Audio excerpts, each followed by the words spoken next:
Welcome back to the Fizz at Brown Carbonic. I am Shawn Salle, and in this podcast we're going to explore the best of the hospitality industry, featuring people and places that make it great. We have some awesome things to talk about, including my special guest, Bud Loura. Bud is someone making a powerful impact in the CNY restaurant industry.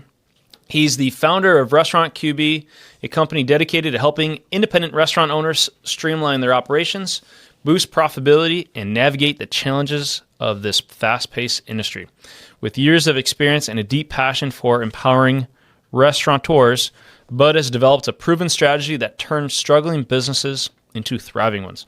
Today we talk about successful restaurants, the future of the food service industry, and some awesome stories. So whether you're a restaurant owner, aspiring entrepreneur, or just love hearing the inner workings of the food business, you won't want to miss this conversation. Let's get this started. Bud, welcome to Season 2. Thank you. Episode 2. Episode 2. Season 2. We haven't gotten to Season 2 yet. Okay, yeah. We're getting there. Getting there. Thanks for joining me. We have some exciting news to talk about. Something with some exciting news that my family's been working on and I've been working on for a while. Tomorrow, with it. Yeah. Tomorrow, Leo Found from Syracuse Carbonic is officially retiring. Okay. So it's big. That is big. So Leo's been in the business for, I don't know, close to a decade, close to a half century. Yeah, 50 years. Yeah. Had to think about that one. He services many local restaurants, bars, breweries, all that kind of sorts. He's been in the industry for a long time. He has an awesome customer base, and we're just looking forward to meeting all of his customers. I got a funny story about him, right, that I like to tell. So I met Leo a while ago, and so I always just thought it was funny. Maybe it's just me, but Leo owns a soda company, and his last name is Fountain. Yeah, isn't that wild? And his daughter, Michelle, is married to an electrician, and her last name is Onoff, which I just think is hilarious to me. So, because they used to own a restaurant. Yeah. Over in Camillus, and she remember the ran name it of for it? him. Oh my God, it was one name, but they didn't. Oh, I can't remember the name of it now. But it was, if I had to name all the restaurants that went out of business, yeah, a lot. But she was really good, but they didn't know the business, you know. Yeah, I actually learned the story of that when I got talking with Leo for a little bit. He told me the whole story about that, and it didn't go well. Ended up closing, but the whole story of it was pretty sad. So they got rid of it, and he went back to doing what he was used to. There was a one name thing that started with like an S. I don't know if I could come up with it. That's exciting, yeah. Yeah. So all those local restaurants that he services now, they're going to kind of shift gears, and we're going to start working with them. Kind of keep with a great service that Leo's providing. Kind of start working with us. Cool. Cool. So, have you met Leo? Have you? Yeah. Oh God, 15 years ago. Right? Yeah. Any good stories? That's one I know. I knew his daughter better, Michelle, because she was running the restaurant. But yeah, just he old school, hard worker, like your old man. So I like the story about you guys. So how old are you now, Shawn? 34. So I used to work at Ground Around back in the day before I was married. So that's 38 years ago. And we had Ground Rounds at the time locally here. I was a manager. They had fountain soda, and it was Brown Carbonic. So I was like a float manager. I would go into stores that had challenges, and they'd put me in there, and I'd try to help them out. So I met the guy from Brown Carbonic that was servicing all this stuff at the time, and he was the son of the owner of it, and his name was Roger Salle. So he was you then. Yeah. Right? So I was the same age as Roger. We're about basically the same age. So I became friends with him and, connected with him. And even after my time at Ground Round, we owned a couple businesses, restaurants. We always used Roger. I just find it ironic that now he's in the father's role and you're in the son's role. So taking over the business. So it's third generation, which is in any business is amazing. Yeah. And you have a fourth generation coming through. Did you know I have another boy? I have a boy on the way? You told me that. Yes, that's awesome. Come in June, so I'm going to take those 3 months off and enjoy my summer. That's cool, because you won't let a daughter. I mean, you can't have a girl running Brown Carbonic. It has to be the son, right? Isn't that? I don't know. We'll see. We'll see which one aspires to want it. That's a great story that you're third generation. That people should, be proud of you guys and should be announcing that because there's not a lot of third-generation businesses in Central New York. Yeah, do you know the saying, first generation builds it, second runs it, third destroys it? It's something like that, right? Like that, yeah. There's a lot of pressure. One's the one where I walked to work. My father drove a Toyota. I walk to work. My son will drive a Toyota. His son will drive a Cadillac. His son will drive a Mercedes, and his son will walk to work. Kind of thing. Kind of cycle. Yeah, it cycles down because you put in all the hard work, and then the next generation kind of takes it for granted. Interesting. Did you ever work with my grandparents? I met your dad once, but that's it. Once, maybe. You met my dad once? I mean, your grandfather once, yeah. But I knew Roger and I were friends, and I said any place I ever went business-wise, whether I was an employee of someplace or owned it myself, the first call I would make is Roger to say, hey, man, we need, whatever service you were providing, we're going to use. Yeah. So. I think back I grew up in North Syracuse, not far from that Ground Round, and I remember eating there. Like, I remember, obviously it's Tully's now, but I remember like back in the day, like just like sitting in the booths. I feel like green was a popular color. Yeah. Right. Yeah.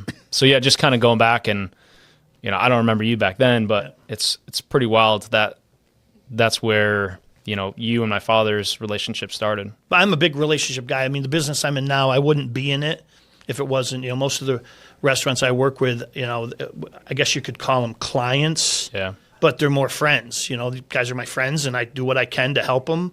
Whenever they need help, whatever it is, we try to find a way to do it. And, there's 160, 170 places I get to call friends that are restaurants. And, I get to eat out a lot. I always pay for my meal, but it seems like I post a lot on Facebook, and everybody says, oh, my God, Bud, how do you not weigh 400 pounds when you eat out every day? But I'm trying to support them. They support me. So what is Restaurant QB?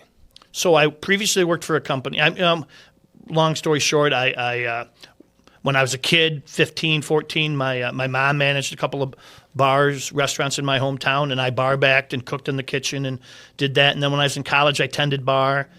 And then I got out thinking, I'm going to get a degree and I'm going to wear a suit and tie to work, and I'm not going to be some bum that works in a restaurant. I want to be, a manager or something. And then I got a job at Pizza Hut because they paid better, and then I got a job at Ground Round and they paid better, and was a working owner. And then my in-laws came in as a couple of bucks, and we opened our own restaurant and had 2 locations for a while. And then I worked for a food distributor for a minute that we used to use, a local food distributor. And I saw an ad in the paper. It was for a pure startup company. It was in the Penny Saver. I remember, anybody that remembers the Penny Saver, it was like send resume to ad number 72. That's how long ago it was. Sent my resume in. I was the first employee of a company that was a startup, and their goal was to take the volume of independent restaurants in a regional area and use it as leverage over suppliers to get pricing like a chain restaurant. We had about 80 restaurants at the time. We kind of grew it and grew it and grew it. When 17 and a half years later, they had 45,000 restaurants nationally.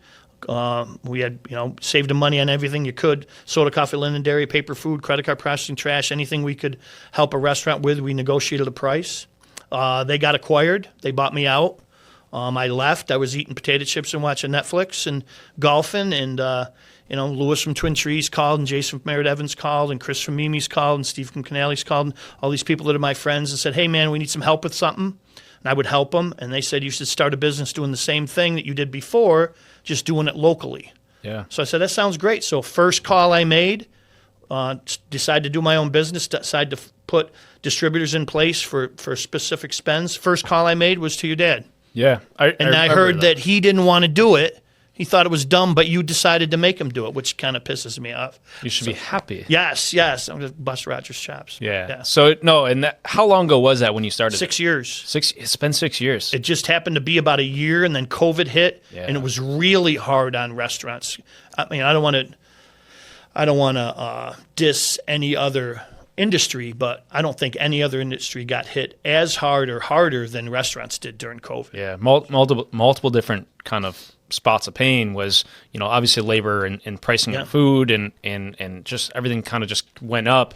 and I don't really know, but I don't think most of it's gone anywhere near down. And then regulations were just abstract, and they never knew 1 minute to another what was going to happen. Some took out loans, some got PPP, what was free money. Right. Some people are still paying back those loans. The people that got free money, a lot of them, Don and Charlie did an article on it. A lot of them just went out of business, never had to pay that money back. Yeah, I think that still kind of like seeing that ripple effect of kind of like a false inflation of business in a sense, and now it's kind of coming back and whatnot. But and the other thing that changed was behavior. So a big book reader. There's a book out there, I can't remember which one. I said something about habits and stuff. But if you do something 6 or 7 times, so say every Tuesday you decide that you're going to go to Nestico's 2 and eat breakfast. Every Tuesday at 9 o'clock you're going to go, and you go 6 to 7 times in a row.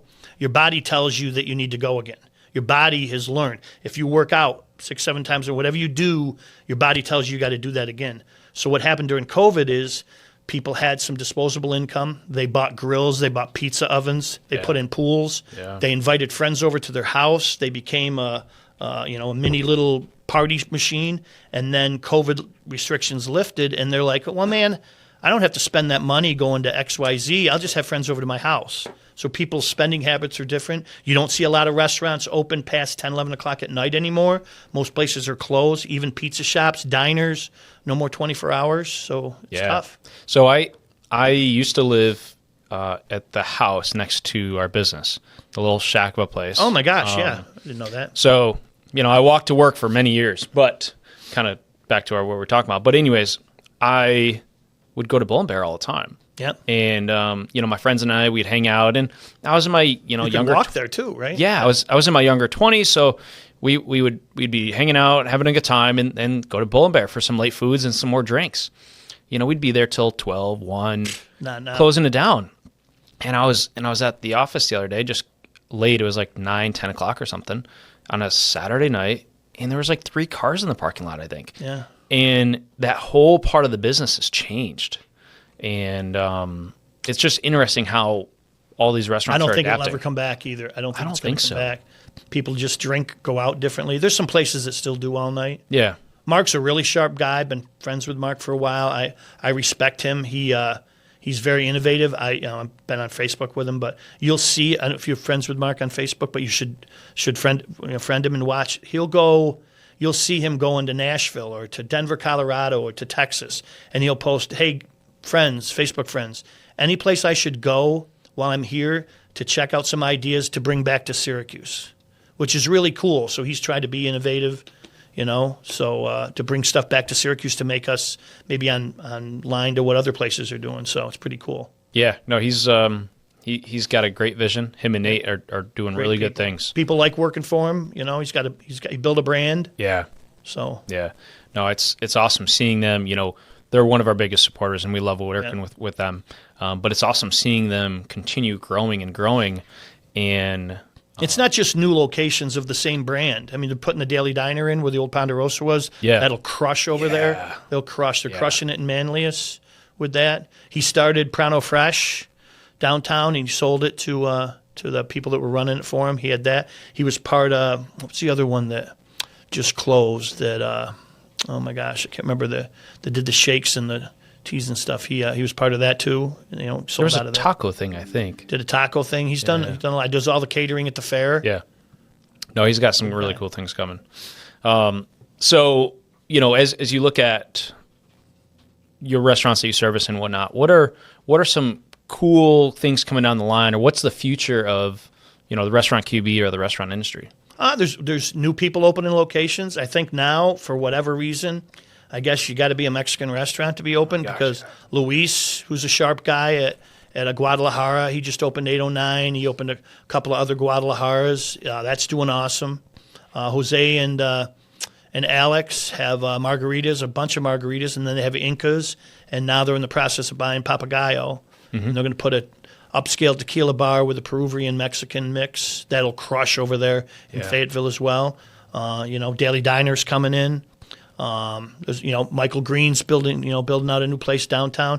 Michael's a sharp guy. If you've ever been to Harvey's Beer Garden. Yeah, I wasn't sure about that place. I wasn't sure either. I was worried about when he decided to do just random food trucks on a regular basis. But again, he had to pivot. He put Nick in there from Toss and Fire. They kill. Yeah. Fucking salt potato pizza is the shit, man. Oh my God. Yeah, it's amazing. It's but one of my doing favorites. Well, and no, it's good for somebody like me. I don't know how your wife drinks. She doesn't right now. Doesn't. Well, I hope not. Jeez, if she did, she could have a kid like you. Yeah. But my wife, when we go to a bar, and one of my best friends and his wife, Michelle, go to a bar, they sit there forever sampling, asking what this is, what kind of pale ales do you have, what kind of this do you have. It's a pain in the ass. I just go and get a sour, whatever's on, and I'm gone. Well, now I don't have to wait for my wife. I get the card, I go over to the thing, I pour my sour, and I give her the card, and she can stand there for 20 fucking minutes if she wants, sipping everything. Yeah. So it's perfect. That's a cool idea. And he's going to do it now with wine. Yeah. Yeah. I was on a cruise ship one time, and they had it. I don't drink wine. If I drink wine, it has to be a Moscato and sugar than anything. 25% sugar. Yeah. Yeah. So, but we were, and they had this thing where you just put your card up. Same idea as the pour your own beer idea. You put your card up and you pour your wine, or you hold the button and it dispenses the wine. And it was such a cool idea, and I haven't seen it anywhere else other than there. So I think that'll be a hit. I think it's going to work. Well, the other thing that logistically, which made him smart, I don't know if he was conscious of this to start with, but I think when you talk about future, you're going to see more and more restaurants, especially in New York State, to be serverless. Yeah. He doesn't have any servers. At most, he's got 2 bartenders on, because the only time you attend, if he's making you a Jack and Coke or something, if somebody wants that. No waitresses, so he's saving on the labor. Yeah. A lot of places now are going to be fast casual. You go and order it, like Blarney. They're never going to have waitresses, just bartenders and cooks. Yeah, but I agree. That's the way it's going to go, because the payroll's too much. Yeah. It's too much. Used to be, the rule of thumb for restaurants used to be 30, 30, 30, and if you do everything right, you make 10 cents on the dollar. 30% labor, 30% food costs, 30% operating costs. If you did everything right, when you got all done, you'd make 10%.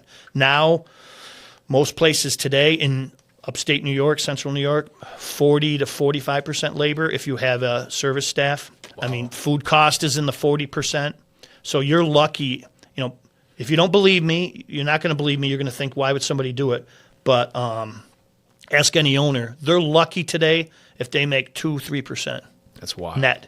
That's wild. Now, an owner may be working a shift themselves in the restaurant as a back of the house person or a manager or whatever, and they're taking a paycheck from the place. But the business itself, they do $2 million a year. They might make $60,000. Yeah, it's terrible. One of my employees had asked me. He's like, hey, I got a cool idea. I think you should open a bar or a restaurant, so that way when we bring on new guys, we can use that as like a training center. I'm like, no, I respect all the restaurateurs. I don't want. I would come over if you called me to tell me. I would beat your ass. It's the dumbest. Take your money. If you got $100,000 a year or $50,000 a year that you want to invest in something. Yeah. Call Jimmy Burns. Shout out to Jimmy Burns, my investment guy. I give him my money and I do nothing, and it earns 8 to 12% a year. Yeah. And I don't have to do anything. I already have too much stress. I don't need a restaurant. No, my God, no. So God bless those folks that do that. The people that do it, man, they do it because, like you take like a Fran at the Euclid. Fran owns the dirt. He could easily close because that place doesn't make real money. His son Paul's running it now. But the reason he runs it and keeps it open is, his girlfriend's the restaurant manager, the waitress manager. He's the godfather of the guy Mike that runs the kitchen. He's taking care of 40 people's families. Some of them 2 and 3 generations later that he's had. He's had somebody's grandmother, mother, and son maybe work there. He does it because he wants to take care of those people. Yeah, well, hopefully, he's got Micron coming in right down the road. Hopefully, yeah, that's the next big thing. That should be good. So, what do you think of that? What's that? What do you think of Micron? It's happening. Yeah, all these people say it's not happening or don't know what they're talking about. Yeah, but it's 100% happening, and I don't know that it'll be at the level it is that they're talking about, but it's definitely going to impact. Yeah. And I don't think the people realize how we're not ready for it. We don't have enough homes. We don't have enough apartments. That's going to be a challenge. The ancillary business that comes from it is going to be huge. Yeah. Whether it's restaurants or retail or construction or schools aren't going to be ready for the influx of kids. So I'm two-sided on it. I live in Cicero, so I'm not looking forward to the traffic. The traffic in Cicero is already bad, but that's the worst road in central New York. That 31 right yeah, it's terrible, and so Micron's just going to compound it. But on the flip side of that, on more of a business outlook, I think it's huge. I'm really looking forward to, we won't see anything probably for at least a year until they actually start making some movement into the dirt.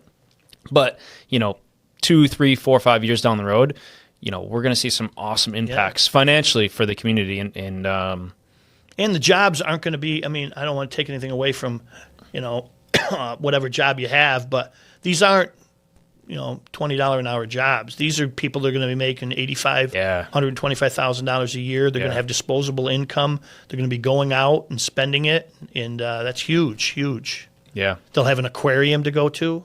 What's your view on the aquarium? Ryan gets his balls busted about that all the time.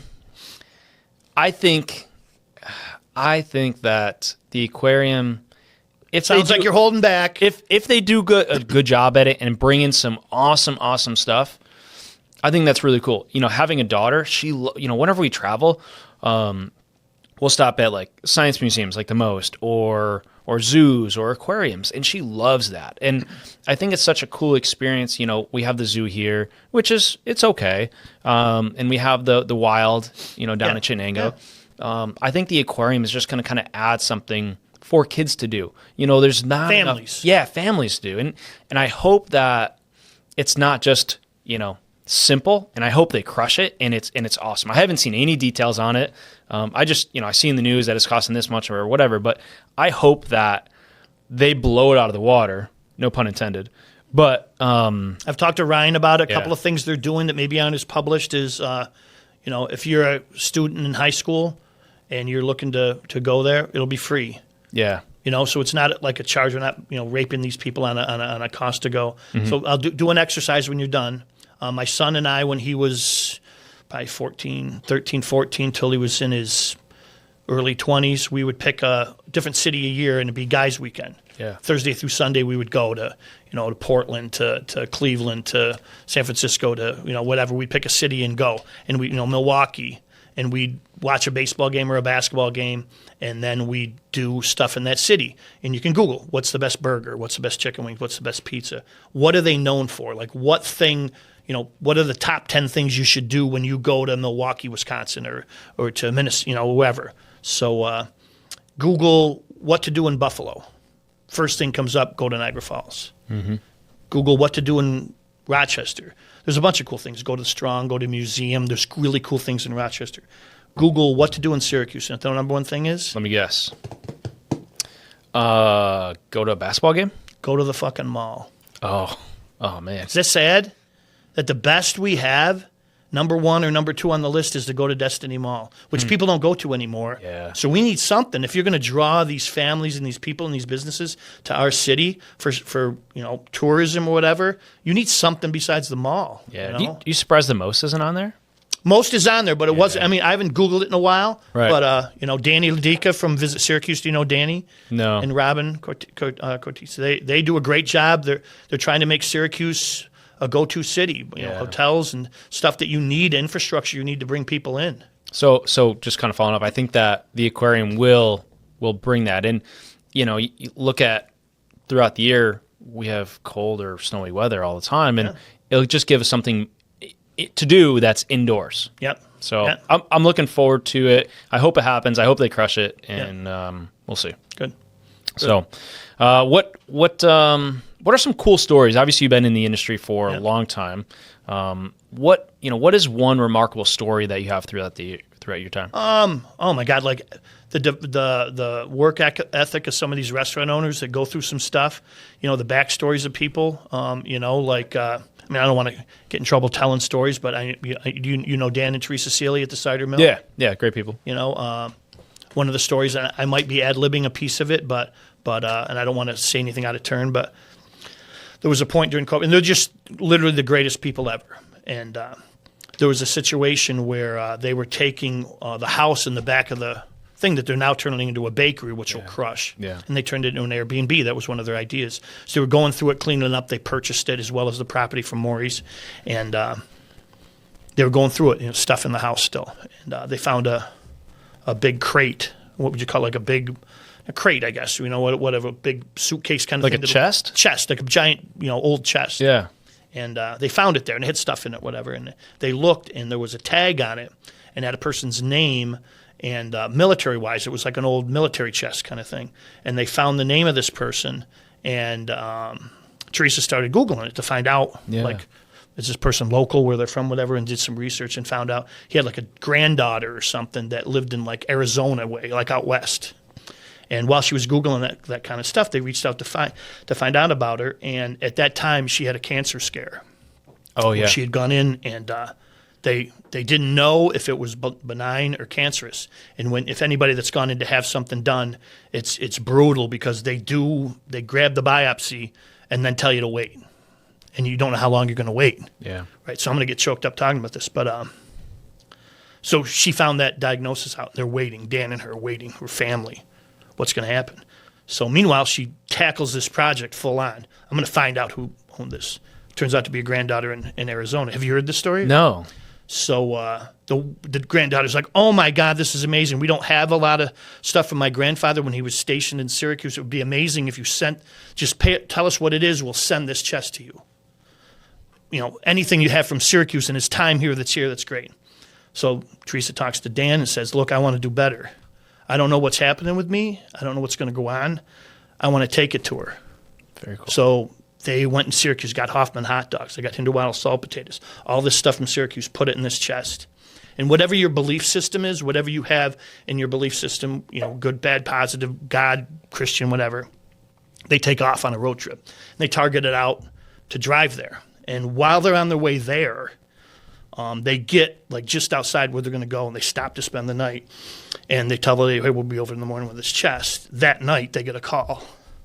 It's benign. Oh, good. Which just is amazing to me that whatever your belief systems, is it benign because they took the trip and were good people and passing it forward, or whatever. But it's just really cool. That just tells you the quality of people that when you go to Cider Mill and have a great pork chop and mashed potatoes and get the cider donut, you think, oh, this place is great, but you don't know the backstory of a lot of these restaurant owners. So I believe in good karma. 100%, man. Karma, what you get comes back to you. And there's a couple people out there I'm hoping to get their due day. Some people that are owed some negative karma back their way, but they're just good people. Yeah, no, they're great. And whenever my sisters don't live in Syracuse, and whenever they come back, Cider Mill is always one of those restaurants that we're like, amazing. When we go out to eat, that's on the list of places. It's probably good that I live about 40 minutes away. Because you go there all the time. Yeah, Yes. Yeah, and I don't have the pockets for that. Yeah, it's so good though. But you see Next Generation, Anthony at Abacoco or Emano. He's got his son. We signed his lease, and he's doing that so that his son can have a little bit more experience. And his son's going to open a place. You see that kind of family thing in a restaurant. Yeah, no, it's so a lot of local restaurants have that family tradition kind of built into them, and. The Sant Angelos, the story of Sant Angelos, when the father was alive, I don't know if Julio minds if I tell the story, but it was just an old garage, and they were trying to make it work, and it wasn't like everybody in Syracuse knows Sant Angelos now. So back in the day, it was just a garage, and they were trying to make it, and they were struggling, and the kids worked there, but they didn't get paid, and they were on government cheese. They got free cheese and benefits from the state because they were poor. They didn't have money. Yeah. So whatever hours they worked in the restaurant, it was just for the family. So Julio got a job working for Joey at Joey's. Really? And he had money. He was like a prep cook, whatever kind of thing there, and learned from Joe. And he made money. And he would save his money up, had it in his little drawer or whatever. And again, I might be exaggerating the story a little bit. But came to a point where their dad said, they're turning the power off. We don't have enough money. It's $700, $800, $900, whatever, but we're done. We don't have enough money to pay the power bill. We're out of business. Shit. So Maria and Julio went to their sock drawers and pulled out the money they had, gave it to their father, paid the bill. Next month they were able to make it, and then next month, and then they got busy and people recognized them, and then they built on, and now they're a dynasty. Yeah, that's another staple. That's just one of those fabulous restaurants that always. But again, everybody likes to look at the restaurant and say, "Oh my God, Julio and Maria are millionaires, and they have everything handed to them." Bullshit, man. Yeah. Bullshit. There's so many cool stories of generational like families that have gone through the struggle. I don't know if you know this, but I don't know if I have the right dates, but sometime in the 70s or 80s, my grandparents actually filed for bankruptcy. So Brown. Oh my God! Wow. So Brown Carbonic actually filed for bankruptcy, and that my family, they started down in Elmira, and they didn't have a pot to piss in. Which, side note, I just learned that that's actually a real term in the history of that. I'll tell you. People used to piss in a pot? Yeah. It was. I saw it on Facebook. Okay. But it must be true then. It's got to be true. Facebook. So it's on the internet. So it's on Twitter. Yeah. So they kept doing their thing. But throughout the years, sometime in the 70s or 80s or whatever it was, they just tried to do too much, and overall what they owed was just not coming in fast enough. Yeah. So they filed for, and I don't know if it's 11 or 7, whatever it is, right. but whatever it is to like reorganize, more or less. You give you some space, let you reorganize, and then pay your bills. And they were successful at that, and obviously where we are today. But yeah, we hit, my family hit a hard point in times. Yeah. Man. But you guys, I mean, I remember when people think of Brown Carbonic, oh, they sell CO2. Oh, they also sell craft soda. Okay, cool. And now they do ice. Now they do dish machines. Now they do ice machines. You've diversified to the fact that in the summer, in the winter maybe craft soda does really well, and maybe it doesn't do as well in the summer. So you got to find a summer business to kick in. And now you're buying $1 million ice machines to put in the building, and not quite. You spend $500,000 to take water and make it cold. Yeah, don't tell anybody that secret. Yeah, so secret family. But it's crazy that you guys have diversified out. And how many employees do you have? So we have around 30 or 32 employees right now. Yeah, so you're responsible for the 32 families. And that's a big responsibility beyond your own. Yeah. But, and knowing the type of people you are, those people are family too, most of them. The part that is the most difficult is that we have around 30 or so employees right now. It's middle of March. It's not warm by any means. Yeah. I think there was snow on the ground this morning. But we carry all of our employees throughout the wintertime. Wow. Regardless of how much work we have. Yeah. So, my father looks at reports of, labor versus income, and it's not pretty, but it's important to us to carry all of our employees over. One, because training is tough. Two, these employees rely on us to make a living wage so they can take care of their families. So it's important that, we take care of them. You would hope to think that, I don't want to bash Pepsi or Coke or them because they're employing people. I have a buddy who's a district manager for a national chain restaurant that's local here, and they give back. Pepsi gives back and all that. But again, man, like when you're looking to support business in Central New York, it's not just the price of your soda or how much is a bag of ice or whatever. Man, do you realize that what you're doing, like the backstory to what these people are, whether you go to San Angelos or Cider Mill or Kitty Hoynes or Our Diner or Mimi's or whatever, there's so many backstories of why these people should be supported.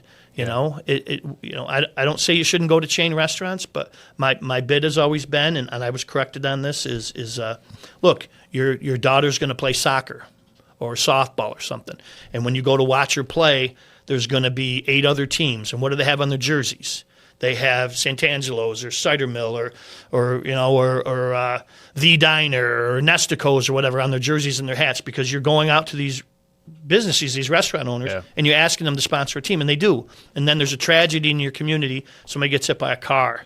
A kid has a disease, and you run a benefit. First place you go is San Angelos. You go to Arboreo's, you go to a Hafner's and say, hey, man, I'm doing a benefit. Do you have gift cards or something to donate? And they open up their arms and donate. But there isn't a Mr. Applebee's. There isn't a Mr. Olive Garden. There isn't a Mr. Cheesecake Factory for you to go to and ask for that stuff. So when you're going to those people, when you're in a time of need, and you have to make a dining out decision on a Friday or Saturday, why the fuck are you not going there? You know what I mean? Why there shouldn't even be a decision. Yeah. Oh, they don't have the special this week. Dude, Go to the independent restaurant owner. They need your help. I feel like Dan from the Wildcat should be on that list. Yes, I feel like same. Danny, he's one of the biggest supporters of his community, as far as I know. He's huge. So, a lot of restaurant owners have challenges today in how they staff. And I don't want to name names, but there's some legacy restaurant owners, right, that are accustomed to the old days, maybe 20 years ago, where, look, you're the owner, I pay you, you're my bitch, you do what I say. Those days are gone, man. Yeah. And you're seeing a lot of those legacy type restaurants close because they're not. So you take somebody like Danny or somebody like Michelle at the Brasserie.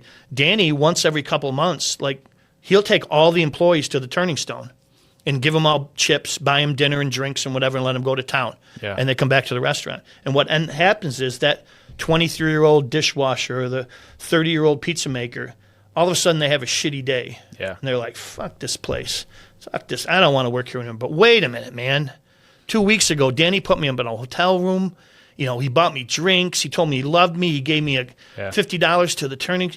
They buy in, and they buy in because you got to build a culture, man. Yeah. Danny at Rise and Shine builds a culture. Yeah. People go to work for her not for the paycheck as much as they want to be part of what she's doing. Yeah. So no, it's important. I think that as we look at one of the struggles of labor, getting your team to buy in solidifies them and it helps you continue growing. And I think I said it the other day is, our most valuable asset is our people. Oh, by far. So I saw, I don't want to bore you if you're getting long, but I read an article not too long ago that said if you go back 20 years ago and you look at the numbers of any business, and it was like General Motors, Starbucks was one of them. I can't remember the other one, but like 15 years ago, 20 years ago, you look over the books. Number one cost of goods. So the cost of goods is say 38%, 40, whatever percent. What's the cost of labor? 30% or whatever. And it moved in the last 15 years to the number one cost for any local business or business now is employees. So when you think about the product that you sell costs you less than the people you have working for you. Yeah. So you're in the business of selling soda and CO2 and dish machines and ice and whatever. That's your product. You want to sell that for a profit. But the people that work for you cost you more money than the product you sell. That's crazy. Yeah. It's obvious. And it hasn't always been like that. Yeah. So we've been implementing some really cool technology. So we can remotely monitor our bulk CO2 tanks.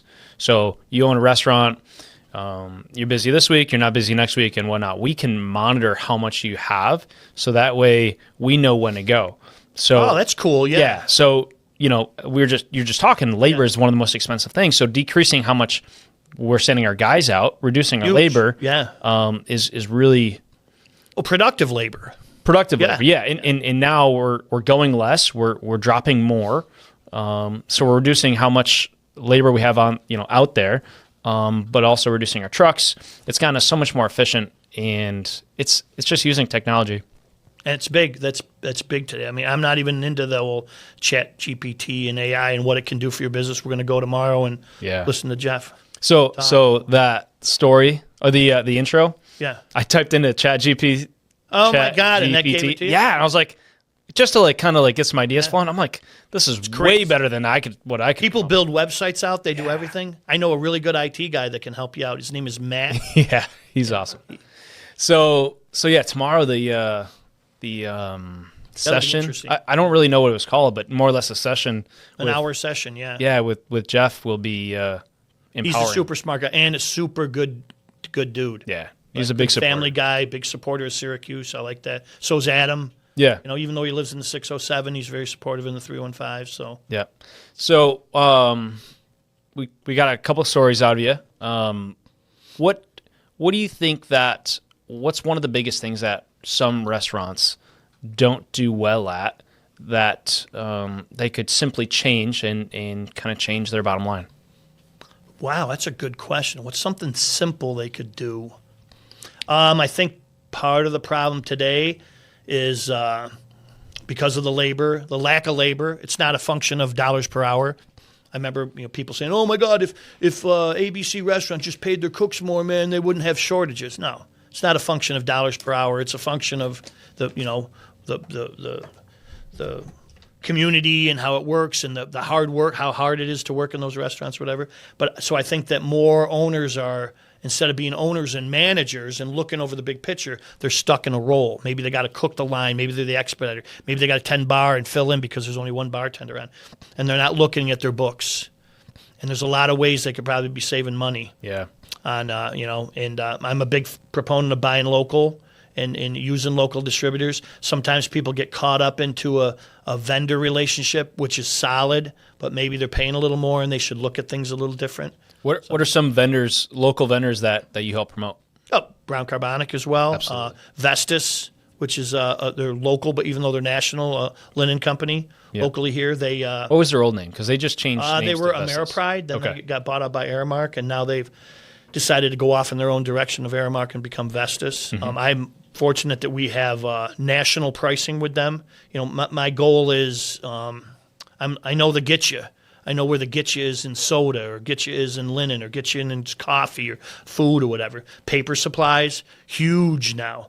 Pre-COVID, you look at some places pre-COVID like a Tissone's, maybe they did 5% to 8% of their business was to go.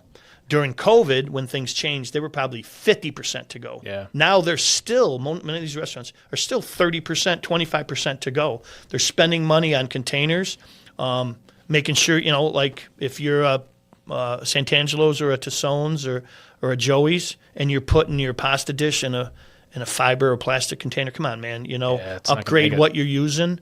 That's a big piece. People don't like to hear this, but I've never been to a restaurant where there was a red cross on the top and it's a non-for-profit. It's a for-profit place. Charge what you need to charge. Yeah. If you're getting to go from somebody, those disposable containers cost money. A lot of people reuse them at home. We do. Yeah, we do. You got to upcharge for that. Yeah. If it's $25 for a chicken francais or chicken parm at San Angelos and it's $25, if you get it to go in the condone container, it's $26. Yeah. They should charge that, and those little pennies and pennies and pennies add up. So they should really, really take a look at their book. So Scott Gearhart's is a great guy, very local. He's more than willing to support any restaurant owner or local people here. They do a good job. What about, I know one thing that you're a big supporter of is that the cash discount. Yes. I don't carry any cash. All credit cards. I'm all credit cards. So, when I see that, it doesn't bother me because I choose not to carry cash and I choose to pay more.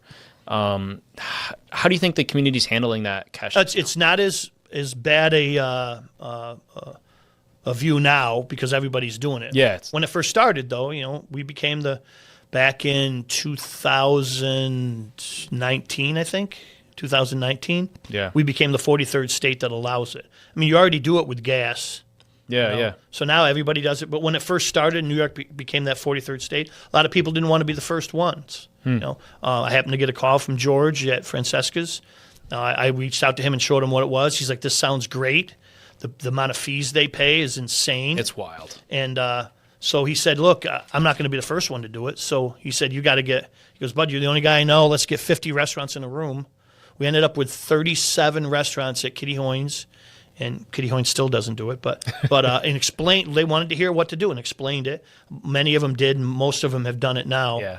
But it's just it's a cost. So I'm paying for your points. Yeah, I completely understand. Go get cash out of the ATM or bring cash, and so why penalize somebody that's paying cash? I completely agree, and I accept the fact that charge me more.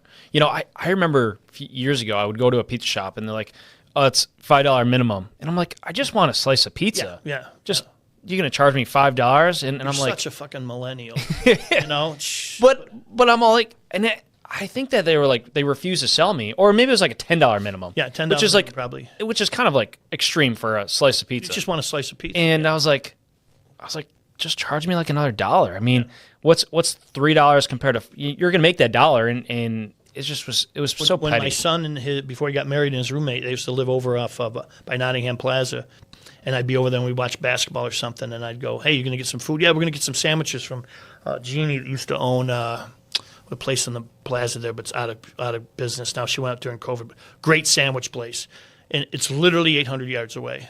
And they're like, yeah, we're going to call DoorDash. Or no, they called Uber Eats. Yeah. And I go, okay, that sounds good. I'll get a turkey club or whatever, and they got sandwiches. I go, what are you doing? I go, I'll go pick it up. They go, no, Uber Eats is bringing it. So I look, it's like $7. It's crazy. $7. I'm like, dude, pay me $5. I'll go pick it up. But they don't care. That class of they don't care. They just want to pay for the convenience. So and they have disposable income. Yeah. As you do. You're making great money now. I heard. I think Dad gave you a huge raise, right? yeah, $5 to $6 Yeah. an hour. Don't Department of Labor. Christ, the last thing you would want to do is take don't do that exercise. Don't take how much money you make and divide it by how many fucking hours you work, because you would you'd want to quit. Yeah. Oh my God, the amount of hours you work. But I'm along the same lines as, so we actually use one of those sites to actually move product once in a while. Like if we get some random customer that wants like dry ice or a bag of ice or something, like we'll do that. But I see the value in it. In Why aren't you doing it then? doing what? Delivering or? No, doing the cash discounting. You do with us, right? I don't think so. I think we charge switch. Yeah, we charge. Tell me higher. when you're ready, and we'll switch. Yeah. So so I see the value in like Uber Eats because Oh yeah. I'll be working and whatnot, and I don't pack my lunch because I just don't. Yeah. But so I'll order Uber Eats while I'm working, and it shows up. I don't have to order it. The food's mediocre. But that's the thing is you can't have high expectations for the food because it's half the time it's cold, half the time it's a mess. So they flipped it upside down, whatever it is. I think if you go into the expectations that it's going to be mediocre, you won't be let down. Here's the challenge on the restaurant owner's side. So you take a place like Tissone's. Yeah, John does a very good job. He's overly conscious of his brand and people that go there. They're mostly older clientele that have been coming there for years, and they know him and know his family and stuff. They call to order Uber Eats or DoorDash or whatever. He does a lot with that. So he's built a brand. He's built what he likes. He's packaging the stuff, make sure it's hot, and some rando comes in. And now if I order it, and I live down the street in Baldwinsville, and I get it delivered, I'm assuming that employee works for Tissone's. If I have a negative experience, I'm not blaming Uber Eats. I'm blaming Tissone's. So if you're using Uber Eats and that stuff, you gotta find product that carries well. Yeah. Like a burger and fries probably doesn't carry well. Yeah. Breakfast doesn't carry well. Yeah. That's why during COVID, pizza shops did great because they knew how to deliver. One of my favorite meals, breakfast. So like in the summertime, I'm working, sun up to sundown. Where do you go for more. breakfast? So I'll actually Uber Eats a breakfast quesadilla from Market Diner. Oh, yeah, solid. And solid. that's And that carries. Yeah, it carries. I was getting it like once to twice a week at least. It came in hot. It carried well, exactly, and it just kind of gave me a little bit more energy to keep going. And but that's me using Uber Eats and accepting the fact that I don't know what Tony pays or charges for a quesadilla, but probably paying 50% more. The people now, at least Uber Eats and DoorDash and all those delivery services, they have the ability now within their system. So they use Spot On, and within their system, there's a price for if you eat it, and if you order it through DoorDash or them, they charge up because they're paying more. Yeah, but that's the thing. I accept it. You talk about COVID, so all these zones were so random. Ryan McMahon was an amazing help for that because they were just out of Albany and New York City. They were making these random zones of where the zones left. So you talk to Tony about it. He'll get hot. So when they had the last zone, with yellow, you could eat in the restaurant. In red, you couldn't eat in. So the light where Market Diner is, to the left of the light where the mall was yellow. To the right was red. So you could turn into Destiny Mall and eat at a restaurant and sit down, but you couldn't eat at Market Diner and sit down. Pretty sad. Actually, they were just in the news. Regional Market's getting a new upfit. Yeah. Ryan's talked about having that'd be great for them. Yeah. He's a good guy. Tony's a good guy. Yeah, great family guy too. Yeah, Tony's. You've done business with him for a long time too, right? Yeah, so the company has worked with him for a long time. My father worked with him for a long time. Tony went different directions and different things. And then I remember walking into his office. He was mowing lawns. He was doing a bunch of different stuff. He had people running it. Yeah. And I walked into his office. Had to be 6 or 7 years ago now, or something like that. I was like, hey, more or less, Tony, can you consider our services again? And he's like, I've been waiting for you. No. So there was a point where he was using us, and then he dropped us. Went a different direction. and I went into his office. I was like, hey, can we work together again? And he's like, I've been waiting for you to come back in. I was like, gosh, that's cool. I was like, he's like, I've worked with your father for a long time, and so it's kind of cool to see that transition. And Tony's a big supporter of us, and we love working with Tony. Well, that's an important piece to talk about when you're doing these podcasts, because you want to build the Brown Carbonic brand. Yeah. Let people know what you like, and I might have heard somebody bitch about Brown Carbonic, like, oh, they didn't service me, or I ran out, or whatever. I've never, and as long as I've known you and your dad, ever heard a person say anything bad about you guys on a personal level, ever. That means something. I would hope myself, I'm 61 years old. I've lived in Central New York my entire life. I've had great relationships. I know about everybody there is to know. I would hate to think that I can't imagine somebody having something negative. There probably is, yeah. But I do my best to, and it's not about money. It's look, it can make money a lot of different ways, man. I don't want to break a relationship, because someday I might have to go in that relationship and say, hey, man, can we work together again? And you go, yeah, of course. Why didn't you call me earlier? Yeah, one of my favorite things to saying is, we get asked, how long we're going to be around as a company, and I said, I live here. This is where my family's from. This is where I'm growing my family. We're going to be here for a long time. So I don't want you to be upset with something that we might have done, because at the end of the day, that's my family. Our name. That's carrying, and I want that to have a good reputation as much as it takes. Third generation. That's crazy. Yeah. Fourth coming soon. I brought Izzy. Izzy likes to go to the shop all the time. She loves going to the shop and seeing. She's 2? She's 2.5 now. Wow, yeah. Crazy. She was just born. That's crazy. Yeah. And so she loves talking about ice and seeing ice and whatnot. And oh my God, that's so cool. I'm growing her to. And you have a name for the boy? We don't have a name, but Izzy has a name. What? We joke around. She calls the baby boy Mr. Grinch. Mr. Grinch, you told me that, yeah. So because you saw, I just had my son and my daughter-in-law just. Yeah, congratulations on cutest your, baby in the world, grandson. Owen. He's cool as hell, super chill. How old is he now? Monday he'll be 6 weeks old. 6 weeks. And in a couple of weeks he'll be 6 years old. Is your son sleeping yet?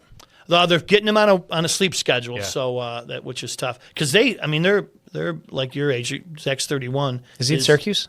He lives in Liverpool, behind SOS there. They bought a new house over there. But they go to bed at like 8:30. He gets up at 4:45 and goes to the gym every day. I don't have that discipline, man. But they both have good jobs. They both work locally, and great people they work for. My son works at Lockheed. Mm-hmm.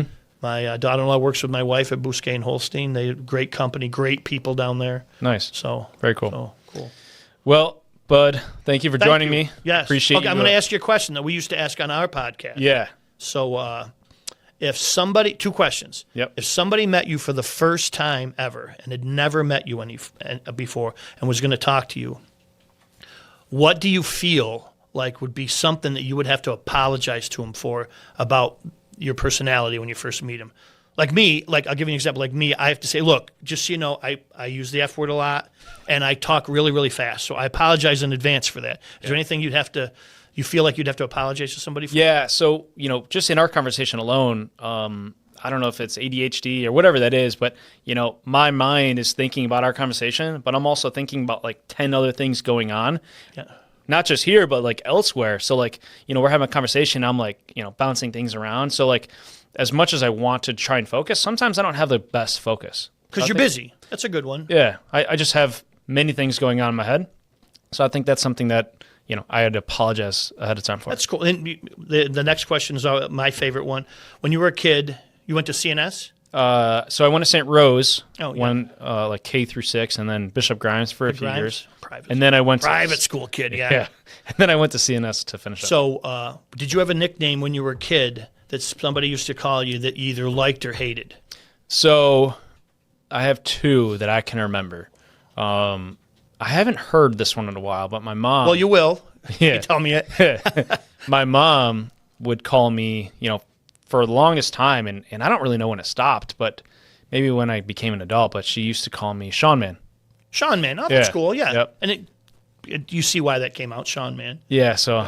and then my buddy Alex, I believe it was Little Man. I'm thinking back in like Yeah. elementary school, and I just feel that back then I was just a little kid, tiny. I was tiny back then, and I think I was called Little Man. I think. You getting up? So my name isn't Bud. Do you know my real name? No, and actually I was going to ask you that. What is your? So my real name is Henry. Do I look like a Henry? No, isn't it your dad's name? That's my dad's name, so Yep. I'm a junior. But when I was a little kid, you tell the nickname story. So my mother's grandmother hated my dad, didn't like my dad. So when I was born, she didn't like the name Henry, so she said, he's my little buddy. And I just, buddy stuck to Bud to whatever. Very cool. But nicknames can be cruel on a kid. I'll tell you a quick story. I don't mean to keep going, but keep going. I went to, so Grimes, is it 6 to 12, same building, 9 to 12? So Grimes, the same building, 6 to 12. Yeah. And it's very small graduating class. Yeah, did you know they're closing it? Yeah, I saw that. Yeah. So I went to APW, same thing, 6 to 12, same building. Yeah. The challenge with that, when you're a smaller school, like, would you have 85 or 100, less than 100 kids in your graduating Yeah, I want to class? say it was around 80. So when you're 6 to 12 in the same building, you don't have a chance to reinvent yourself. Like when you go to 6 to 8, you have a growth spurt, or you grow facial hair, you become whatever. In ninth grade, you get to reinvent yourself. So if you're in sixth grade and you picked your nose and ate it, you're Shawn the Booger Eater all the way to your senior year when you go to a small school. Yeah. So that's a disadvantage of a small school. Yeah. So once you get a nickname, you cannot reinvent yourself. Yeah. So No, that's but there's true. advantages to small schools. So Yeah, I had obviously small group of friends or a small group of students at Bishop Grimes, but going to CNS was a lot more opportunities. bigger than a college. Yeah, it's wild, and this Micron thing's just going to make it Yeah, much huge. bigger. Huge. Liverpool, CNS, Baldwinsville, Yeah. all be bigger. Yeah. We'll see how that affects the school. Cool. But anything else? Okay, no, you great. want to add? Thank you for the time. I appreciate it. Thank you. Thanks, Matt and Mike. Yeah. So Job. Oh yes, cheers. cheers. Cheers. Challenger soda, baby. Challenger Cola. Challenger Cola. Thanks, bud. Yes, thanks. That's good. Good stuff. Yes.